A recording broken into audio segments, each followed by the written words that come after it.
Why has Margaret Thatcher been back in the news this week? She nearly died. Or so I thought. One bloke cheered over there, but... there was a headline about her state funeral, so you suddenly go, oh, she died? No, she's fine, and yet we're planning her funeral. Yeah. She was requested, she's the one involved in the planning. Is that right? Yeah, she's requested, like, St. Paul's or something like that, and no one's... And everybody's going, yeah, of course, yeah. They must spell your name in fireworks. I think it's good, you know, give her a state funeral, because a lot of people will want to pay their last respects, and a lot more people will want proof that she is really dead.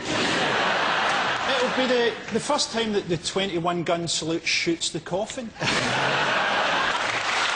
How much do you think it's going to cost? 3 million. 3 million. 3 million. For 3 million, they could give everyone in Scotland a shovel, and we would dig a hole so deep that we could hand it over to Satan personally.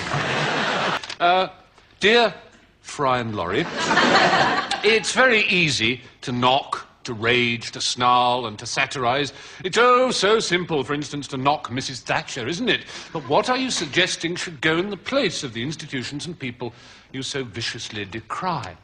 Well, of course, he's absolutely right. It is ludicrously easy to knock Mrs. Thatcher, isn't it? It's the simplest, easiest and most obvious thing in the world to remark that she's a shameful, putrid scab, an embarrassing, ludicrous monstrosity that makes one frankly ashamed to be British, and that her ideas and standards are a stain on our national history. That's easy. Anyone can see that. Nothing difficult about that. But after tonight, no one can ever accuse us again of failing to come up with something to take her place. You.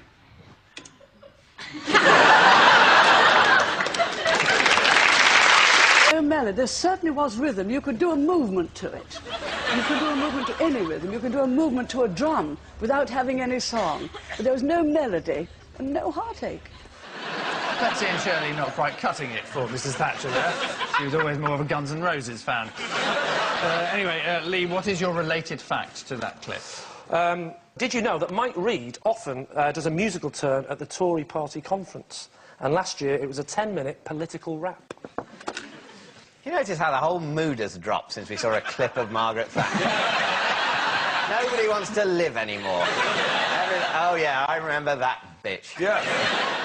So what bit of the Tory... Is this like the main assembly bit? Yes. After the Shadow Chancellor's done his speech? Now, as usual, what you're all here for, Mike Reid's 10-minute rap. Yeah, but you've got to remember that Tories are a bit stuffy and boring, aren't they? Yeah, I mean, they're stuffy and boring, but they're not, you know, complete morons. I think it's true, because the Tory party are so out of sync with reality that that's the sort of thing that they might go, Mike Reid's very popular, isn't he? What about Mike Reid? It all makes sense. Yeah.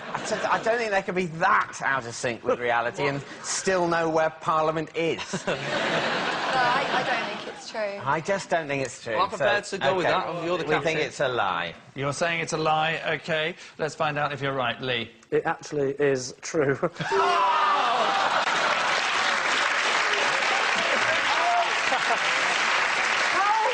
It's a very hard way to do this. Sorry, how are they ever going to get back into office? Aren't they trying? Is it match fixing? You know, is someone bribing them to be terrible at politics? Mike Reid, 10 minutes, rapping. What the f*** is that? Democracy in this country. You know, the reason Tony Blair can start wars for no, you know, without asking people, is because there's no opposition. You know, it's their fault. It's Mike Reid's fault. The deaths of our servicemen are on his conscience.